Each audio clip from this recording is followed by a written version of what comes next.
la ville de la ville. Vous serez où? Vous ne voulez pas prendre la vie de la ville? La vie de la ville, je l'ai. Ah. Oui. Alors je me plante, je me plante. Vous avez le questionnaire? Oui.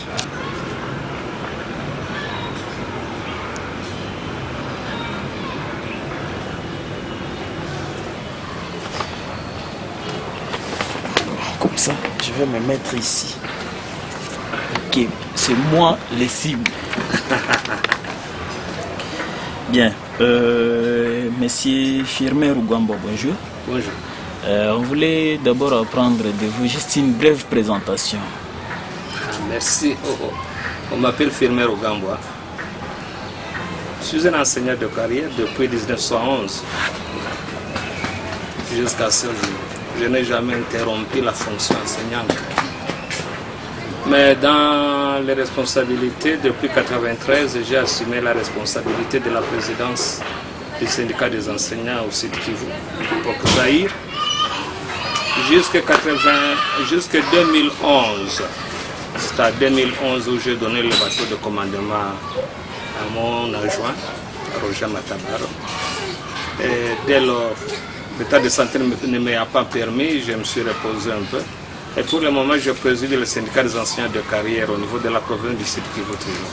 Bien, enseignant de carrière, plusieurs fois connu. Alors on voulait savoir par rapport au concept de prime, comment est-elle née?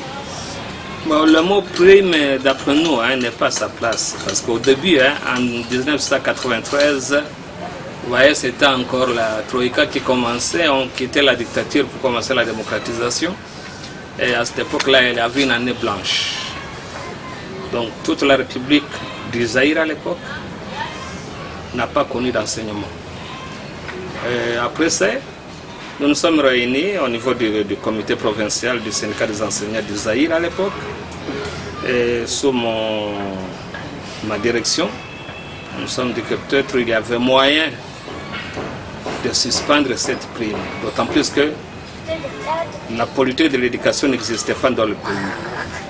Alors nous nous sommes réunis, nous nous sommes dit que non, on pouvait plus facilement prendre contact avec les parents et ensemble voir comment on peut redémarrer l'année scolaire.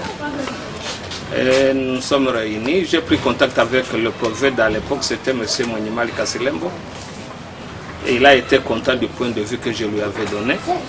Et de lui alors, il est allé prendre contact avec le gouverneur de l'époque, M. Kiemboa Olomona.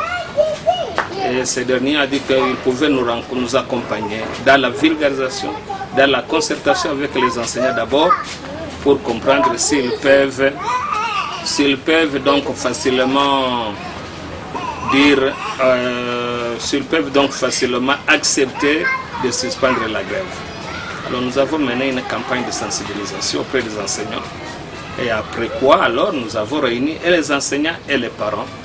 Et la première réunion a avorté, a accouché d'une souris.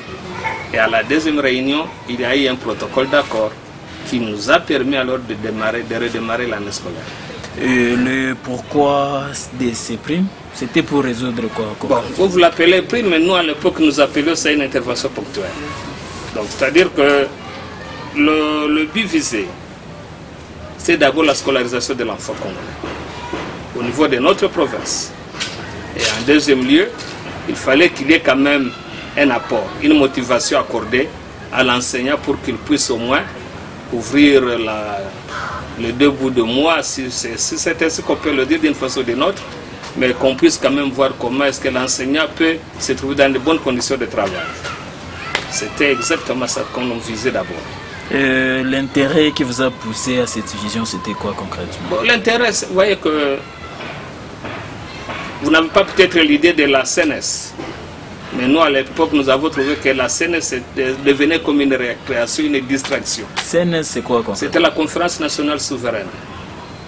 Alors, vous avez vu que juste avec la conférence nationale souveraine, la primature a été donnée à Tshisekedi. Tshisekedi qui a fait ce qu'il a fait, et tout d'un coup c'était Birindou. Et alors, on se disait quel était le jeu politique de nos dirigeants. Donc il n'y avait pas d'espoir, il n'y avait pas de lueur d'espoir, et il fallait alors, comme orphelin, appliquer ce qu'on appelle l'article 15 dans le jargon, débrouillez-vous. Et on s'est débrouillé de cette façon-là, on a dit qu'on se concerte avec le parent et qu'avec cette concertation, on puisse arriver à décider, à tirer une conclusion. Merci. Bon, je vais devoir changer un peu l'angle.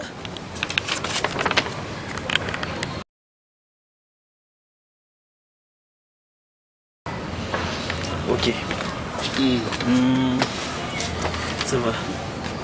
Je continue avec la question. Cette prime était-elle acceptée par les autorités provinciales de l'époque, les enseignants ainsi que les parents? Ce n'était pas une affaire de dirigeants, de gouvernants. C'était une affaire de gouvernés que nous sommes. C'est-à-dire, je parle des parents et des enseignants. Donc, quand nous avons commencé, l'autorité politique et provinciale n'était pas incluse. C'était une affaire purement de parents et des enseignants. Donc il n'y a pas un statut juridique, un document juridique qui peut caractériser ce que nous faisions. Mais nous avons quand même, nous sommes arrivés à signer un protocole d'accord. Comme gage, comme acte comme une convention entre parents et enseignants. Et ça n'a pas été avalisé par l'autorité politique. Donc vous comprenez que quelque part, l'autorité politique devait s'en réjouir parce qu'on venait de la décharger. C'est elle qui devait trouver solution à la grève nationale. Et ce silence là-bas, c'est pas une inquiétude pour vous? Non, on a trouvé qu'on est orphelin, on n'a pas de parents. On n'a pas de dirigeants. Et par le fait qu'on n'avait pas de dirigeants, on devrait prendre une décision propre à soi. Et la décision propre à nous-mêmes consistait maintenant à faire quoi? À ce que nos enfants puissent étudier, parce que les leurs étudient à l'étranger. Les nôtres, ici, devraient être contraints à rester analphabètes. Donc nous devrions lutter pour cet analphabétisme en instaurant un petit système propre à nous qui devait nous amener à ce que les enfants soient scolarisés. Et si ce n'est pas une confidence, à l'époque, le nombre des enseignants s'élevait à combien?